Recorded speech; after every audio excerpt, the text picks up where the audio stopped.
रमाकांत लिंका मान्यवर चौदार कटक विधायक प्रतिनिधि। आज एससीबी पूर्वतन निर्देशक दिलीप साहू नेतृत्व में एवं मान्यवर पूर्वतन विधायक डॉक्टर प्रभात रंजन विश्वाल एवं विधायक सौभिक विश्वाल नेतृत्व में आज एससीबी की सबुजमय करने वृक्षरोपण कार्यक्रम आम हाथ को नहीं। विशेषकर ये जो स्थान जो पूर्वर केबिन मान थिला ये समस्त स्थान ये सब स्थानांतरित होगा ये अंचल प्रथम आम यही आरंभ कर वृक्षरोपण कार्यक्रम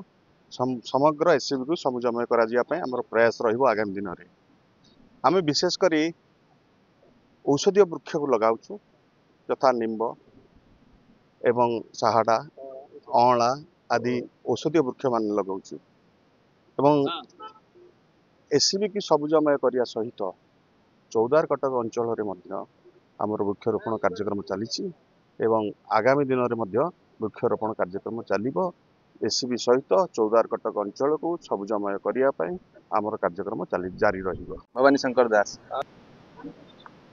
एक सबुज एससीबी गढ़िया आमर आज प्रयास आमर जे पूर्वतन एससीबी उपदेष्टा रही दिलीप कुमार साहू तांकर नेतृत्व में आज आमर ये कार्यक्रम होची कार्यक्रम आज नुहे बहुत दिन है चलती और आगू चलो विभिन्न प्रकार औषधीय गछ एठारे आम लगे प्रयास जारी रखीचु आगू जारी रखी रखापी आम व्यवस्था करूँ जालीर व्यवस्था करूँ पानी दौचु सकाल संध्या बेले लोक व्यवस्था जो मैंने कि आसिक आम सीना आज गछ लगे पलैबू कि तार व्यवस्था जाली लगे सहित दुई बेला पानी देवाई व्यवस्था कर निश्चय भाव आप जोटा कहते आगामी दिन में आप देखिए ये स्थान में और गुड़ाई गछ लगी एससीबी एक सबुज एससीबी परिणत हो। दिलीप कुमार साहू एससीबी मेडिकल पूर्वतन परामर्शदाता निश्चित भाव में आम प्रति वर्ष ग्रीष्म ऋतु को मुकाबला कर ग्रीष्म ऋतु जोटा कि वृक्षर आवश्यक निहाती जरूरी पड़ी था समस्त तेणुक आजिका डेट्रे ऑक्सीजन जो अभाव रही वृक्षटी निहाती दरकार आईटा आमर गोटे वार्ता रे प्रति घर जड़े लेखा गोटे गोटे गछ लगातु जोटा कि आमर जो ऑक्सीजन अभाव आउ जो ग्रीष्म प्रभाव जो पड़ुची तापटा सेटा निश्चित भाव में दूर हम एवं गोटे परिवेश गोटे बहुत सुंदर ना निश्चित भाव आम तार बाड़ जाली देचु सेटा को तार केयर नबू एठी आमर सुपरटेंडेंट सार आमको गोटे एपटे ये जगह सिक्यूरीटी देइचंती आउ एठी जो किछि पूर्व दुकान फुकान थिला से गुड़ाक उच्छेद करा जायछि आउ से जगह फांका बाहरला पर आम डिस्कसन करथिलु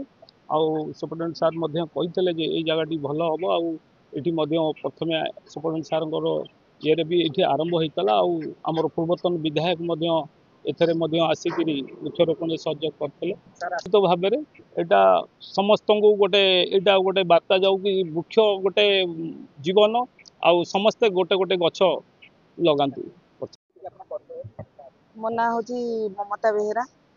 एससीबी आहार केन्द्रटा बर्तमान 4 वर्ष है चली आसी बहुत सुचारू रूपे गुरुत्व तो बहुत भल जो आगामी जो खरा मसरे रोगी मैंने जो आसुँच बहुत हंतसत होती गोटे वृक्ष ना कौटी बसवाई कौटी पवन ना जेहतु वृक्ष गछटी लगिले जो औषधि अम्लजान जो आसो रोगी केते सेवा हम सेटा माने आगामी दिन में जना पड़ तापर ये जो थिला दुकान हरिका सेगुरा सब भंगाला आम जानू जे ये गछ लगे रोगी मानकर टे खरा हेले सी आश्वस्ति पाइबे से बहुत दिलीप बाबू जहाँ भी कर आगामी दिन बहुत भल कर।